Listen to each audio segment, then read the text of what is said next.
Come join Melissa and her guests on the Chats from the Blog Cabin podcast. From North Carolina, this podcast will have you feeling like you've known these folks for years. Listen in as they chat about life, culture, current events, and more, all with a special Southern flair. Curl up with your favorite beverage and get ready to be entertained. Tune in now for a unique experience that's fun and insightful.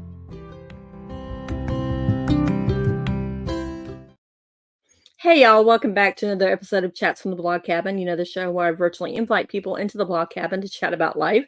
And today we're chatting, I already got tongue-tied, with Antonia, who is the author of Coach Yourself, Become the Best Version of Yourself Using Practical Frameworks.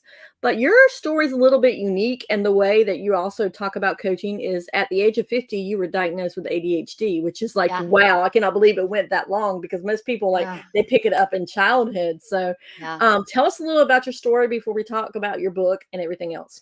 Yeah. You want me to talk specifically about the ADHD piece or more generally? More generally, and then we'll get more into the ADHD. Sure. So I grew up in Canada, on the west coast of Canada. No, I'm not going to go back that far. And essentially, I think of my career, or I don't even know, that's such a big word, right? I think of my journey through the working world in three buckets. The first bucket is I did microfinance around the world, so helping low-income women get access to financial resources and loans and things like that. And then I think of my second bucket as becoming a management consultant and then holding leadership positions in a variety of nonprofits. And then the third bucket, where I am today, is I've been an executive coach for over a decade. This is really what I was born to do, and it took me a while to get here. But I literally wake up every morning and just feel lucky and blessed I get to do this work. So what was that aha moment that you decided that you knew that you were meant to be an executive coach? Well, I had heard about it in the late 90s, early zeros. I don't know, what are we, early this century. But, you know, I have a very low risk tolerance. And I had a good job in leadership at a big environmental nonprofit. And I just didn't have the kind of risk tolerance that I would leave that and just start my own thing. But fast forward to 2013, and I was running an organization, but their office on the East Coast, and that organization went bankrupt. And we'd been very successful, but we didn't control the money. And so at that moment, someone said to me, "What are you going to do?" It was a coach I'd actually hired, or pro bono coach, to help some of our clients, women starting businesses. And she said, "What are you going to do?" And I said, "I don't know. But whatever I do, I want to be accountable for my successes and my failures. I don't want it to be someone else's budget problems that deny my success." And she said, "You'd be a natural for my coaching course. I'm doing a summer-long intensive. Why not?" And I thought, why not? Yeah. When you have zero, you can only go up. So when you're taking this course, did you think, why haven't I done this all along? Why haven't I been doing this all along? Or was it like gradually you got to the point where you're at? That, no one's ever asked me that question. And at this point, I've been asked a lot of questions. That is a really great question. And I think at the time, this is actually an important thing for me to realize. I was so focused on learning, like, oh, how do I learn to do this? That I never really thought about looking back and could I have done this? I was so like in the moment around, I need to learn how to do this. But it's a very interesting question, because I think in life, we also need to know, when are we a learner and when are we a teacher? And of course, we can be both. But sometimes we tend to downplay one or the other. And I definitely always think, oh, I have to learn more. I can't do that till I learn more. I won't be able to do that till I learn more. And sometimes I think that is underselling my my skills and experience. And I find clients tend to lean one way or the other there. And I'm always on the lookout for that. So thank you for that question. You're welcome. And I think you hit it on the nail on the head. Most of us tend to undersell our skills and our experience. We don't think most of the time we think we're not good enough. Why would anybody want us? And you hit it right there.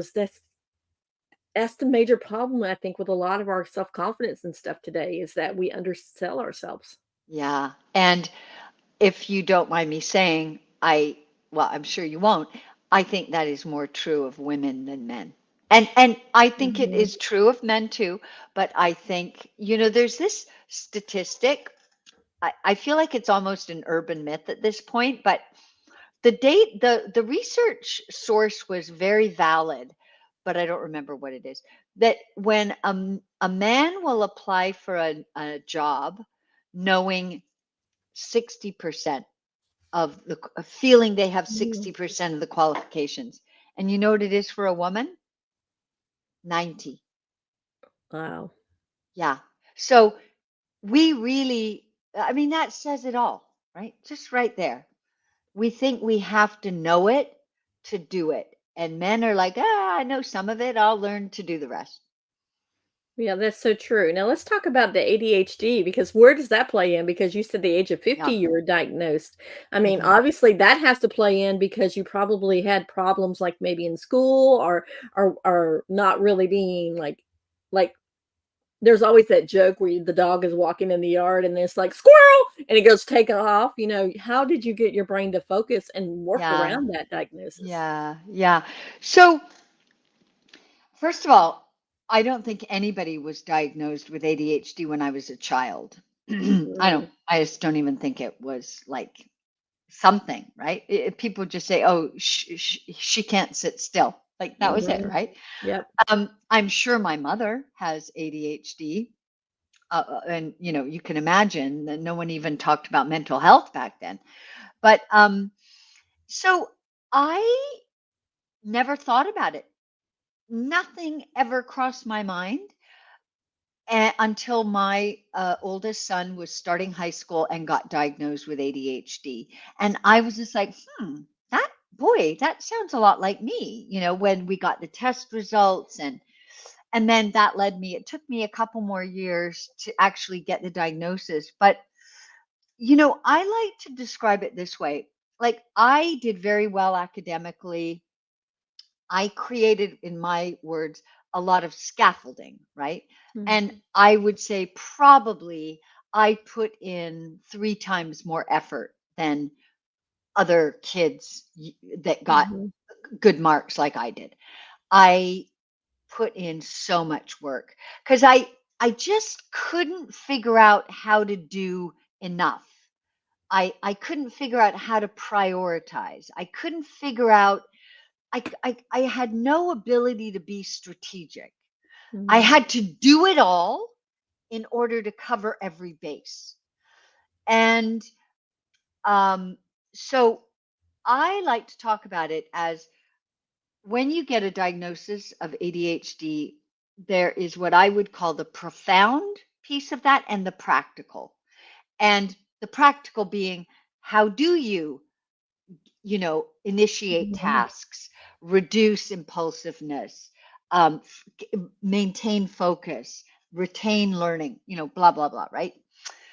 But the other piece that I think you're getting to is the profound piece, which is, wow, I have a lifetime of telling myself a self narrative, right? And, I just got a huge piece of information that actually has a big impact on my self narrative. Mhm. Let me unravel that. Oh, wait a second. it's not that I'm like a bad person because I can't focus, or it's not like I'm an inconsiderate friend because I at a party I'm looking all over the room and it makes me look like Mhm. I'm superficial and don't want to just pay attention to the people in front of me. Oh, actually, my brain is wired different. Now, I need to decide what to do with that information and how do I want to act on it, but it was unbelievably liberating and confidence building to literally wash away shame. Wow. Your story reminds me of the story, a couple weeks ago, I just went and saw Henry Winkler, the Fonz Yeah, from yeah, Happy yeah. Days. Sure, sure. He wrote a book and he wasn't diagnosed with dyslexia until he was in his 40s or 50s as well. And it totally reframed everything in his mind of what happened. And because his relationship with his parents, they would call him dumb dog and stuff like that. And it totally Oh, just reframed him. So yeah, I'm listening to your story and I'm like, wow, what an uplifting story, because you could have easily yeah, blamed everything yeah, in your life that happened. Oh, that was just my ADHD. We're going to move on from here. But no, you're like, oh, I'm going to unravel stuff and realize, oh, this is why I did this. This is why I did that, and kind of learn from it instead of just kind yeah, of slamming the yeah, door on it. I love yeah. that. You're Melissa, you're making me remember. I, you know, certain things just get burned in your memory, right? And I remember being in fourth grade, the end of fourth grade, and I had a very beloved teacher. I went to St. Patrick's, a Catholic school, and my teacher was Sister Marjorie Fletcher. And Sister Marjorie Fletcher, I adored her. I just adored her. And of course, like I could not sit still. I was always, very careless in my work because I just wanted to get it done. And you can imagine. And it was the last day of class, and we all gathered round her desk for some reason. Maybe we were giving her little gifts. I don't remember. And somebody had given her flowers. And I was so excited that I knocked the flowers over and all the water, and it went all across her in those days by pen, her like registration book, Mhm. her attendance or Mhm. her, yeah. And she just looked at me with this look of, not you again. Like, really? And like, oh, I went by Tanya then. Oh, Tanya, really again? And I remember like the feeling of how bad I was, you know, like just how bad I was, that I just couldn't control myself, even for someone who I adored. And Mhm. I like that just like stuck to me like glue. You add up a variety of those, Mhm. and you've got some definite self narratives going on there that aren't helping you. That is so true. So when we get back, we have to take a brief break, but when we get back, I want to talk about your book. Yeah, So we'll be right love back. to. Imagine having a tool that unlocks all the secrets to your body. All those times that your body has tried to communicate with you, and maybe you've listened, ignored, or maybe you didn't even know that your body was talking to you. This tool will change your life. And all you have to do is click on the link www.betheglow.com/Melissa, and you can download this guide for free. It's My Body is My Compass guide, and it will teach you this one tool to be able to use your body as a guide, as a compass, to always know what your body needs in any given moment. Are you ready for an exciting venture in the world of do-it-yourself project? Join me on Market.live and get ready to be inspired by the DIY show hosted by yours truly, Melissa from Chats in the Log Cabin. This is your chance to unlock your creativity and bring your imagination to life. Imagine the satisfaction of transforming ordinary objects into something extraordinary. Get ready to learn new skills and discover how easy it can be to create something unique that reflects your own personal style. The DIY Show is here to guide you every step of the way, providing you with tips, tricks, and ideas that will make your project a success. Don't miss out on this incredible opportunity. Grab your friends, family, or even your furry companions and tune into the DIY Show on Market.live on Mondays at noon Eastern Standard Time, or you can catch the replay.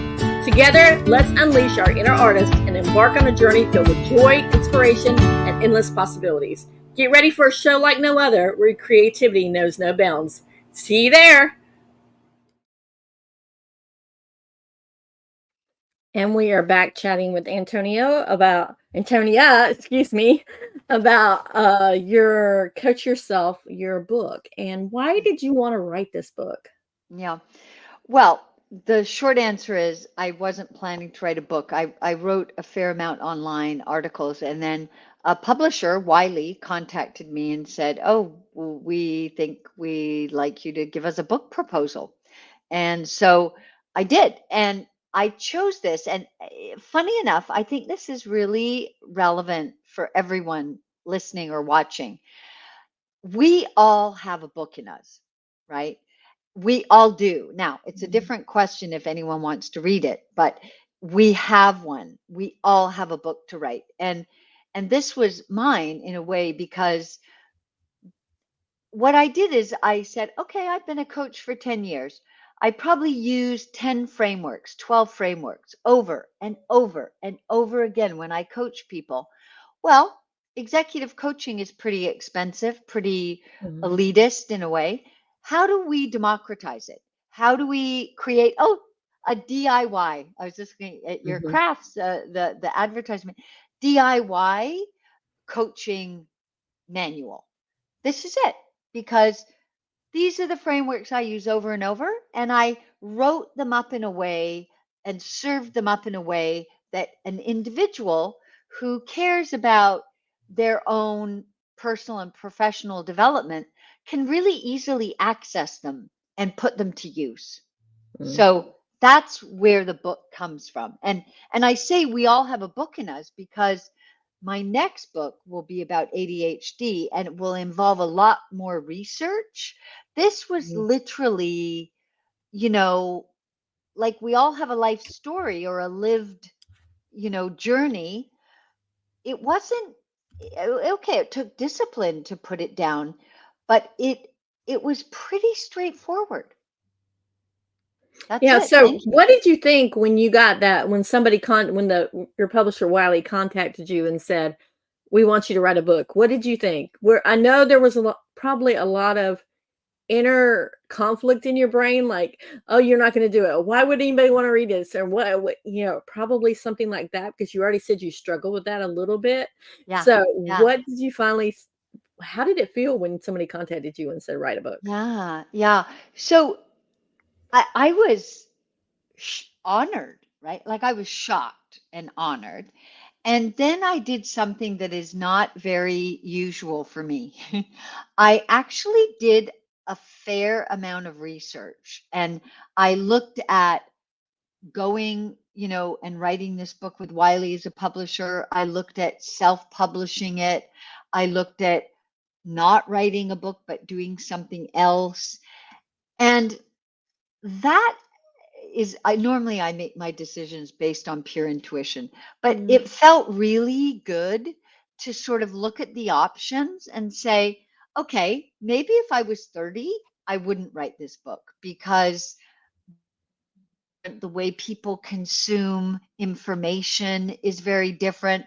But I am still someone that a book means something to me, it as an accomplishment, versus like having a million TikTok followers, which of course I would love, by the way.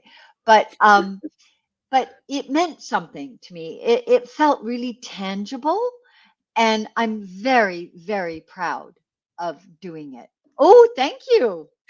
Oh, you're good. Thank you. Yeah. I just put her TikTok up there. So you want to plug your TikTok real quick? Well, it's funny. This is so something that has come out of the ADHD is, and writing the book is an example of it, is feeling more tapped into my creativity Mhm. and like actually being able to say, oh, I actually am a creative person. And TikTok is a real creative expression for me. It's only about ADHD. And I was posting every day, 2 or 3 times a day until recently when I got sick, and then also the algorithm completely broke, and I had, like, 4 viewers for 5 Mhm. days, and I realized how, invested I was. So, now I'm, like, in a little bit of, um I'm only gonna post once or twice a day, and I'm gonna take it easy, but I it does really feel like a real creative expression of all these tidbits about ADHD I want to share. And I love it when I get a comment like, wow, I really got so much from this, or I'm really going to remember this, or you're speaking to me. It's nice affirmation. Yeah, it's great when I mean, it's one thing when you get the views, but it's another thing when people actually sit there and take the time to comment on something. Yeah. That's what really makes you feel good because you're like, "Oh, they saw it," but the fact they commented and took that extra Yeah. step instead of hearting it or just scrolling past it, Yeah. they Yeah. commented. That's Yeah. extra. I have to tell you one quick funny thing. One, I've tried to improve. I I I think of myself as actually quite a fast talker, but I don't Mhm. think I am in real life. And on TikTok, somebody sent me a comment, ma'am. They called me ma'am. I was like, really, ma'am? And it was like, dear ma'am, I don't think enough people are listening to your content. Could you speed it up?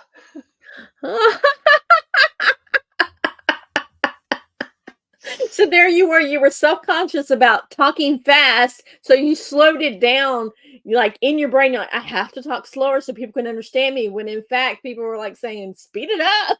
I know, I know. Yeah, yeah, yeah. Anyways, it's fun. It's I enjoy it. I really do. Now there's one you just mentioned earlier about these frameworks, but there's one framework from the book that really stuck with me, and it's the COIN Yeah, framework. You wanna talk yeah, about that? yeah. Sure. It's funny. That's what sticks with everyone. Can I ask why that stuck with you? Do you think? I don't know, I don't know if it was the wording, I just Yeah, could because I was be. listening to it as I was doing other things, because Yeah, yeah, yeah. I've got the ADHD too, I will say it, and, I honestly, think I have a touch of it, but as I'm doing other things, and I guess it was maybe the word, and it made me stop Okay. and listen Yeah. because it's Oh, something that interesting. you see something in everyday life, like when you go to pay for something, well, nowadays, you don't a lot of times don't pay with coins, but when we No. were growing up, we paid with coins. That's right. So, That's right. that was That's right. No valuable one then. will. That's right. In 20 years, no one will even know what that means.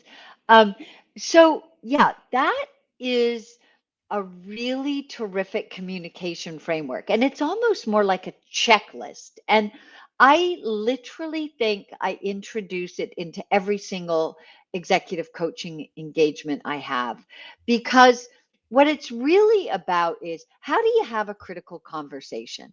And one of the hardest things in a critical conversation is they can get emotional and we can get Mhm. off track real fast. And so there's sort of two parts to it. The first part is what's your sort of natural tendency when you are going to have a critical conversation or a tough conversation? Do you like bulldoze in and like I know what I want to get out of this and boom boom boom, or are you like, well, I don't know, I might not bring that up, I don't want to hurt their feelings. So yeah, you're the second. Yeah. So we all have a natural, I like to call it a natural groove, right? A natural tendency. It's not good or bad, it just Mhm. is. And the more we know what it is, the better first. And then just recognizing, okay, in this conversation, yeah, it's great that I'm empathetic to Joe who, has missed all these deadlines and, I know he's got a lot going on at home but I need to be clear about the expectations and about what we're trying to do as a Mm-hmm. team and what the implications are if we don't get those proposals out, let's say. So it's a good conversation, a critical, you integrate both that, the kind of the soft, the heart, and then the tougher Mm-hmm. backbone, right? And it's different conversations and different people. You need a different proportionality, but you sort of need both, right? Mm-hmm. Not sort of, you do need both. Mm-hmm. So that's just before the conversation. And then during it, coin is literally a way, if things get off track, here's a framework or a checklist to get back on track. C is for common purpose. Have I identified with you, Melissa, something that binds our interests? Because when Mm-hmm. I start the conversation that way, I automatically create a positive energy between the two of us, right? For a more productive, positive conversation.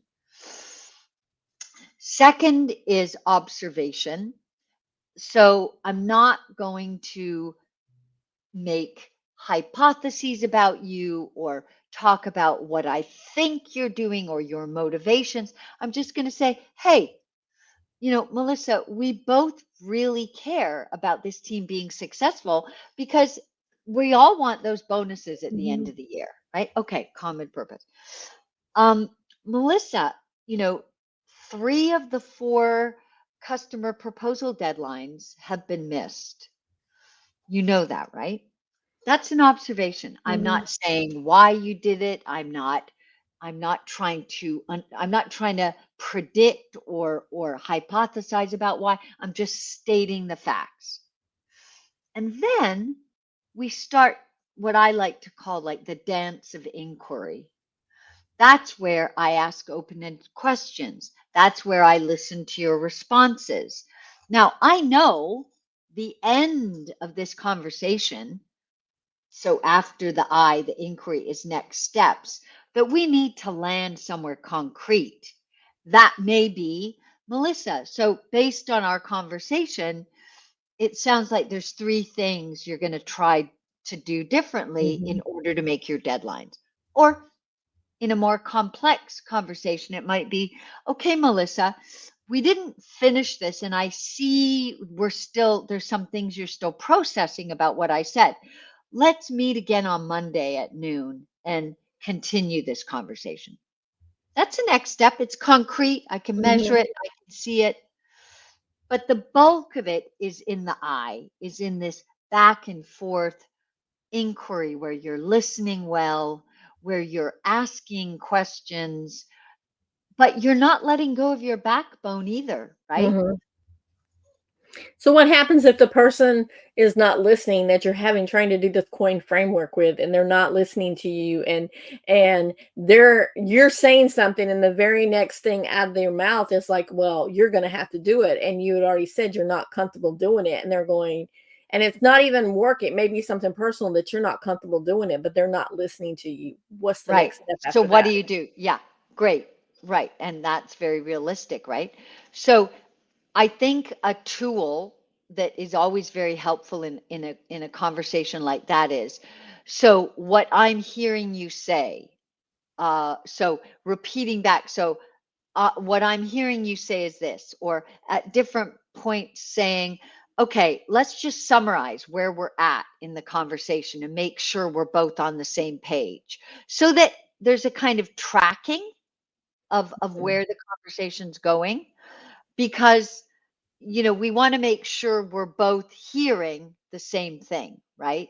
uh, or that what I'm hearing is what you're saying, right? Yeah. And so in a conversation like that, it may be, so what I'm hearing is that you and I are, now obviously it depends on the situation, depends on the power dynamics, but just to riff on this. So Melissa, what I'm hearing is that we have very different um, perceptions of what happened. Mm-hmm. So I would like to suggest as a next step that you go back and get more data on, XYZ, and I will have a couple of conversations to get more data, and let's meet on Monday at noon to reconcile this. Now, So that's one way. Another way depends again, right? Like it could be, Melissa, we talked this through, and what we both understand is we can't be missing deadlines, and that's your responsibility. Now, we're not completely in agreement about the whys and the hows, but here are the two takeaways I heard. And my expectation now is that there will be no more missed deadlines. And if you anticipate there will be, you have agreed to give me warning. Let's take that as the next step.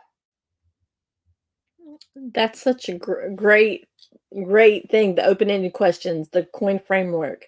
I love how we can also put that from business to personal as well, and I think a lot of our conflicts would be avoided if we all did that. But it seems like every time, and like I said, I'm number two. I'm the one that doesn't want to hurt people's feelings. I'm the one that I avoid it as much as possible because I know a lot of the people that I have conflict with, they get their backs edged up just as soon as I mention I Mm, have a problem with them. It's like, woo, or I have a yeah, problem at all. Their backs go up and they're in defensive mode, and they're not, and they shut off and they don't want to hear anything that yeah, you yeah. have to say. Yeah, yeah. It's funny. I just had a conversation with a client this morning where this client has gotten feedback that they are not open to feedback, that they get very defensive. And this client was saying, "Well, I'm going to ask my manager for feedback about this certain situation in our next one-on-one." And I said, another way to think about this is it's very hard when you just say, "So, Melissa, give me feedback." Hmm. But what if you led with, "Listen, I am feeling uncomfortable about this. I'm wondering, how I may have contributed to this, but we missed this deadline.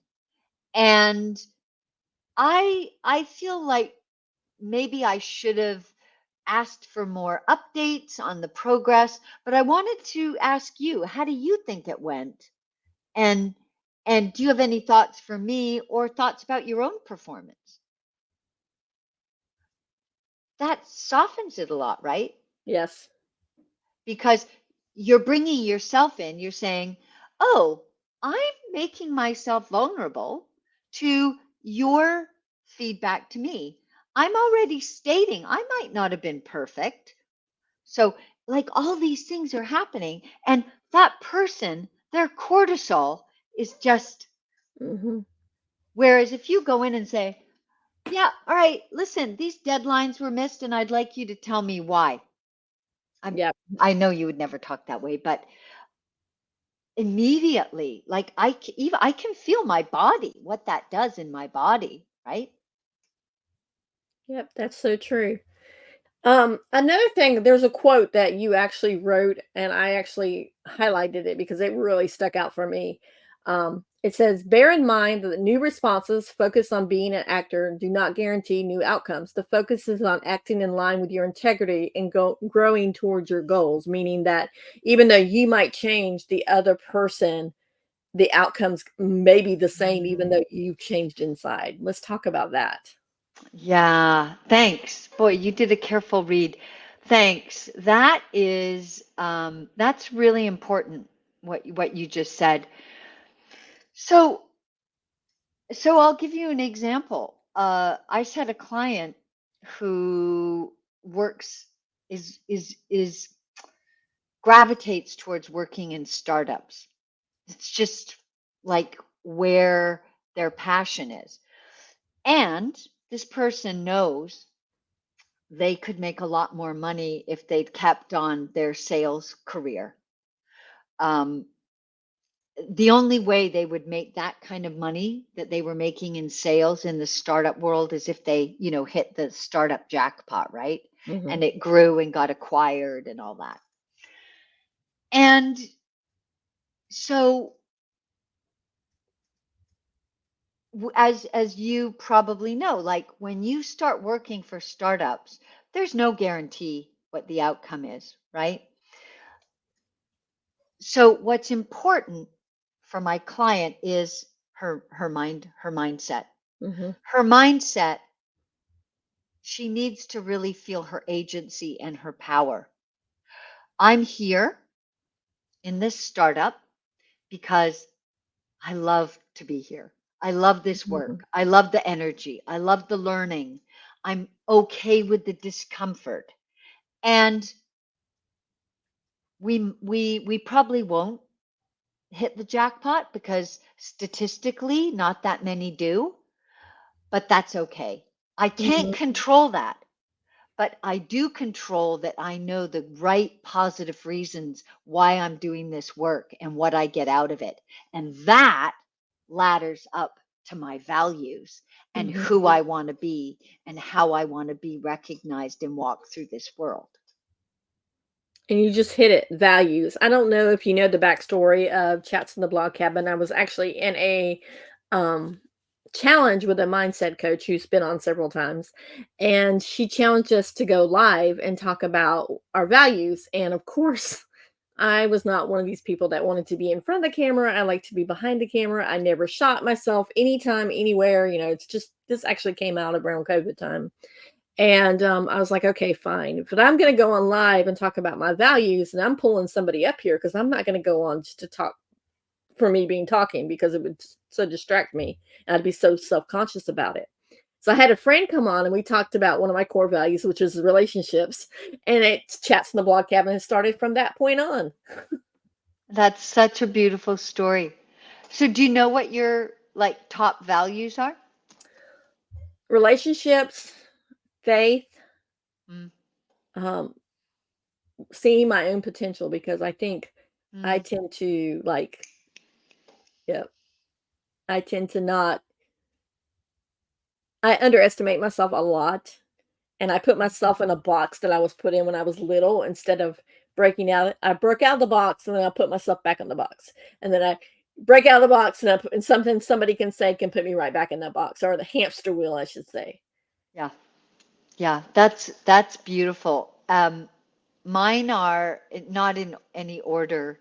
Um, Gratitude, Mhm, in service of, and so for me now, it's in service of helping others realize their potential.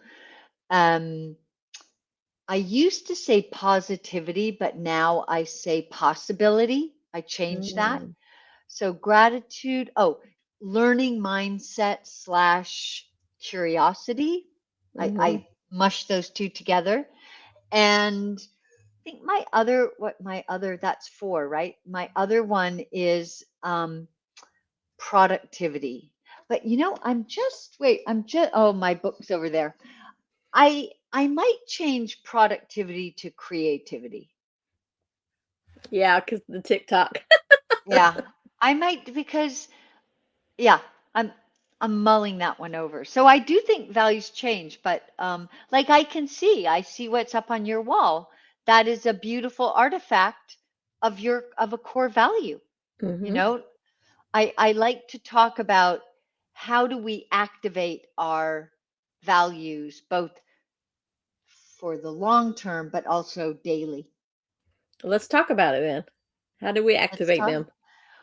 Well, are we reviewing our values frequently enough? And Mm, that's actually a beautiful thing to do at the end of the day. Um, last thing before the lights go out or the sleep arrives, what did I do to activate my values today? mm, mm, Um, oh, I like that. Um, and I also really encourage clients to use the words when they talk about themselves. So, uh, for me to meet you and say, yeah, I totally agree with you, Melissa, about ABC. That really hits on one of my core values of gratitude. So, you know, then people hear these words associated with you, and they hear you say it, and then they start to associate it with you. That's very powerful in the workplace, by the way. Mm-hmm. Um, and yeah, I think it's just it's a little bit of an inventory. What, like, I'll give you an example. The other day I was going into do you have Trader Joe's where you are? Yes, yes, we do. I love Trader Joe's. And I was going in to buy some stuff, and there was a fellow at the door holding the door who, and I said, and I was in a big rush, but I thought, no, no, no, in service of, go back. Sir, what can I get you inside? Okay. That's in service of. Mm-hmm. That's a tiny, teeny example of living that in my day to day. Yes, I love that. You also hit on a couple of times in gratitude, and you hit on it in your book as well, the importance of gratitude. And I wrote it down because as I was listening, I wrote a lot of things down. Like I would stop and say, "Okay, I need to take note of that to ask you about it." So let's talk about the importance of Yeah. gratitude. Yeah. So I think a lot about this. I have a mother that is, you know, full of gratitude. And I've learned a lot about gratitude from her. And I do have a gratitude list. It is the last thing I do before I turn out the light. 5 things I'm grateful for that day. Sometimes it's just going to bed that night. But I think I think it just connects you to the present. It connects you to the small things. It sharpens and deepens appreciation of things. That's one. Um, there is so much research done on this now. Laurie Santos, Sonia, somebody in California, Arthur C. Brooks. There's so much beautiful research on when you are experience gratitude and show it to others, how that impacts your own sense of well-being. It's quite profound.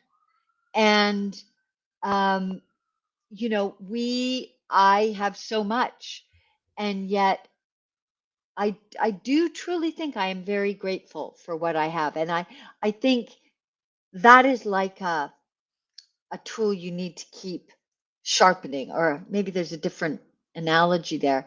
It's like a skill, Uh-huh. a muscle. Let's say that. The gratitude muscle you need to keep building. You can't get complacent about it. Yeah, because sometimes when you don't show gratitude or don't look around to see things that you're grateful for, that negativity can just pull you down and then you don't see anything. All you see is everything negative. And I've seen that effect happen to so many people in their lifetime. And then they get sick and then they wonder why nobody else wants to be around them because they're negative all the time. And it's just, and it takes life out of the people that want to see gratitude and stuff. It kind of sucks some of their Yeah, gratitude out as well. yeah, yeah. I think you're right. I think, you know, when I think of someone like my mother who's 85, there's almost like a childlike appreciation or gratitude for things that it just really reminds you. Like, uh, I was actually thinking about what I was going to give her for Christmas because we celebrate Christmas, and she's so appreciative of everything. You know, she takes nothing for granted. She grew up, you know, she was a child during the war in Britain. I'm sure that had a huge impact on her. Mhm. But it's a mindset too, you know. That is so true. Now, you talk about mindset. We mentioned it several times. How important it is to have a positive mindset. Hmm. Yeah. So I did just say I changed one of my values from positivity to possibility Mhm. because I I am aware that there can be toxic positivity, right? Mhm. That it's kind of enforced and imposed on you. Mhm. It doesn't. give you space to feel what you're really feeling. And so I'm aware of that. But, and coaches are never supposed to say but, and at the same time, I truly believe that my life is better because I assume positive intent Mm. in others and in situations. I just assume it. That is a muscle I also keep building. I don't assume I wasn't invited because you're trying to make me feel bad. I assume I wasn't invited because you forgot or something else. So for me, positivity is really important, and it is kind of core to who I am. And I also, I think I'm wiser and recognize that we have a certain genetic Mhm. predisposition to enter and experience the world some way. And certainly, whether it's your happiness, your positivity, I mean, there is a big genetic piece in that. But we do have some impact on it too, both in the environment we set up and our Mhm. attitude. But I think we need to just be sensitive that I think it's easier for me to be positive than others because I think it's Yeah. part of my predisposition. Yep. I see that too. I see that with me. It's easier for me to be positive and look at things from both sides and kind of see like, okay, I understand how you're feeling and I totally empathetic, like you said. But then there's also that point where you're like, okay, this relationship is just too toxic. I have to put you at arm's length at this point, even if it's a Yeah. loved one, because they're just seems like they're sucking the life out of you. Mm. Mm-hmm. Mm-hmm. That takes courage. Yep. That takes courage. So true.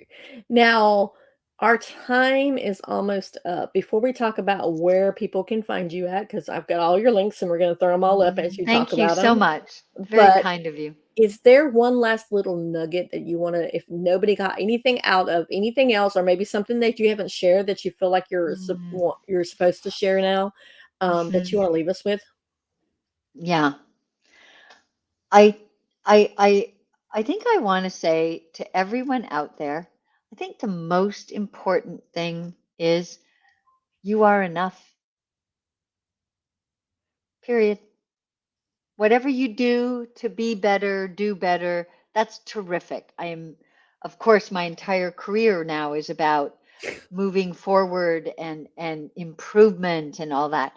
But I think it's important to know, like at your core, you're enough, just as you are, how you show up. That's your gift to the world.